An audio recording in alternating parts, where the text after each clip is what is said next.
It's been 2 classes and I'm starting to get cut, you know? Starting to get cut. What's up, guys? Welcome to my channel. Shiva Israel here. If you're new to the channel, hello and welcome. And if you're an OG subscriber, what's good? Welcome back.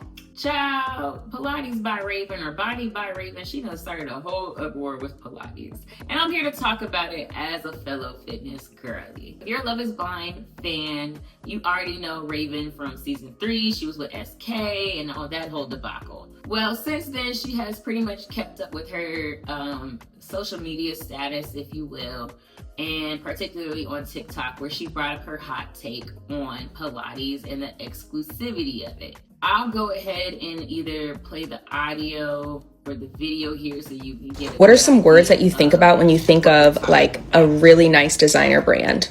I think of legacy, think about craftsmanship. I know a lot of the products are probably like handmade. People check them over and over again to make sure the quality is there, okay? The design is there, and that's why we pay top dollar, we pay our top coins for these designer items, right? Like, you would never walk into Bottega and be like, where's the diversity? Where's the accessibility? Babe, there is no accessibility. This is Bottega, okay?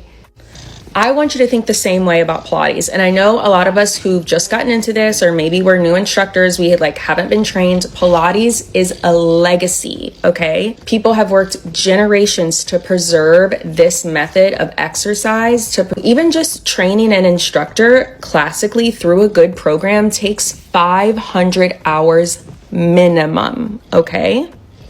Nothing about Pilates is giving cheap.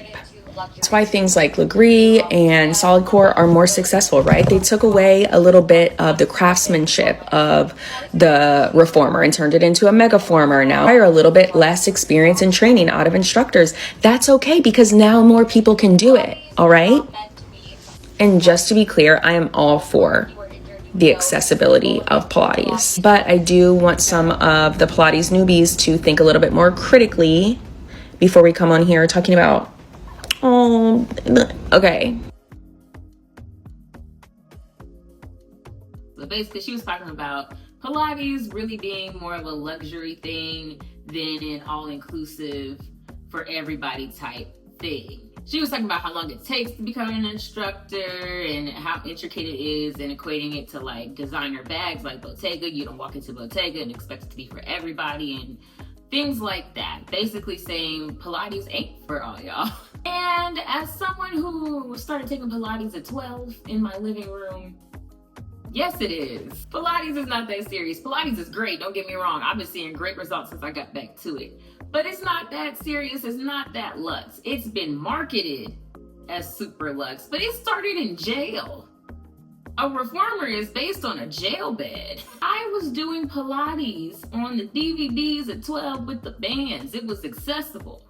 We had it. It's been repopularized over the past couple years, but it's been around, it's been a thing, and it's been pretty accessible if you wanted to do it. The trendiness of it now is making it more of a high lux exclusive thing. And yes, celebrities, it's always been like a celebrity thing to do. A lot of them have endorsed, even the tapes I used to do over the years, a lot of them were endorsing them, and they use Pilates to look real cut and stuff for their movies, but it's not an exclusive thing. It's just if you know it and you used it, you did. My mama got them tapes for the easy price of what?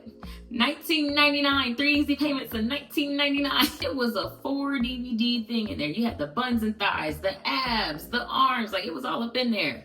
And I was 12. Back then I was homeschooled and it counted as my gym credit. Now what I will say though is, on a business end, in it becoming more trendy, it has become more exclusive in branding, in the way people market it. It's typically marketed to middle class and above, and it's typically marketed to skinny women specifically, but skinny people. There's kind of reasons behind that though. And it doesn't have a whole lot to do with the exclusivity of people just don't want those people there.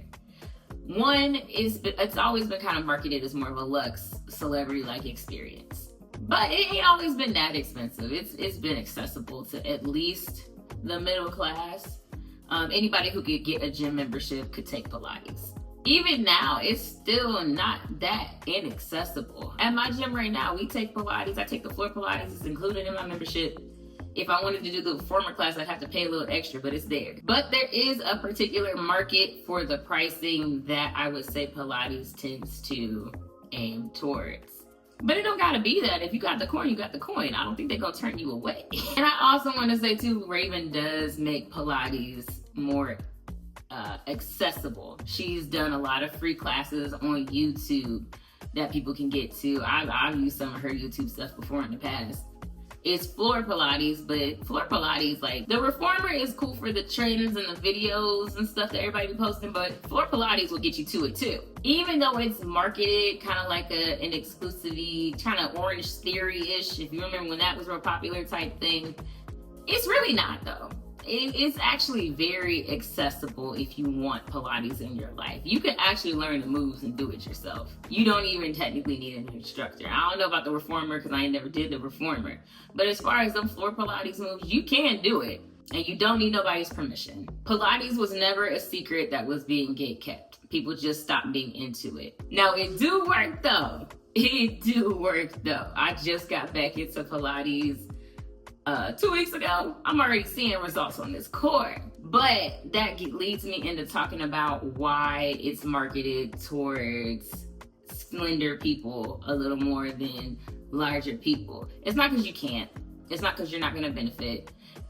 None of that is actually a factor. But I will say, I would think if I were a beginner and I had more layers of fat on me, like a higher body percentage, I probably would not want to put my all into Pilates. I would probably save that energy for something like cardio or weights because that's going to get me more of a drastic result at this time. Pilates, you're going to feel a difference. It's going to help you, but it's in micro ways that are easier to see quickly when you have less body fat on you. But that doesn't mean it's not working and you can't do it. It's just, what do you want to see and how fast? I don't think there's anything wrong with taking Pilates before you lose a ton of body fat because it's just going to help you as you shred body fat. But off the fact that you can't necessarily see it up front, are you still going to want to keep up with it? You got to factor in where you're at. You're not going to lose weight doing Pilates. It's a sculpting thing. It's getting into those little intricate muscles in your body. You're not going to see a significant difference on the scale from just doing Pilates. You'll see a significant difference in shaping, but even that, it's not going to be as much if you're larger than if you were just focusing on lifting heavy and cardio. It doesn't mean you can't do it or you're not going to benefit. You got to examine where you at with it. But I would say that's the main reason why they market to who they market to as far as your sizing goes, because that's where you're going to see quicker results, is people who have lesser body fat. It does. I can say that as someone who was taking Pilates 50 pounds ago and started taking it again now, post losing 50 pounds. I felt the difference 50 pounds ago in the Pilates. I knew it was doing good things for me, but I didn't keep up with it because I also wasn't doing enough to make it worth my while versus doing something else at the time. If I'd have kept up with it, I might have really did something there, but it's a lot mentally to keep up with, to just bet on the results versus knowing it's happening because you can kind of see it.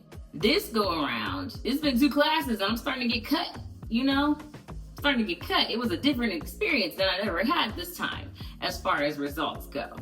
But that's because I'm in a place where I'm working on those little muscles. My goal right now is tone and shape. So Pilates, I'm seeing a lot of benefits and results I can see a whole lot quicker than when I did it 50 pounds ago. Didn't mean though that I couldn't do it or that it wasn't benefiting me, but the way I'm seeing results is going a lot quicker. But that's not to say either that there aren't instructors or studios out there that don't want you there.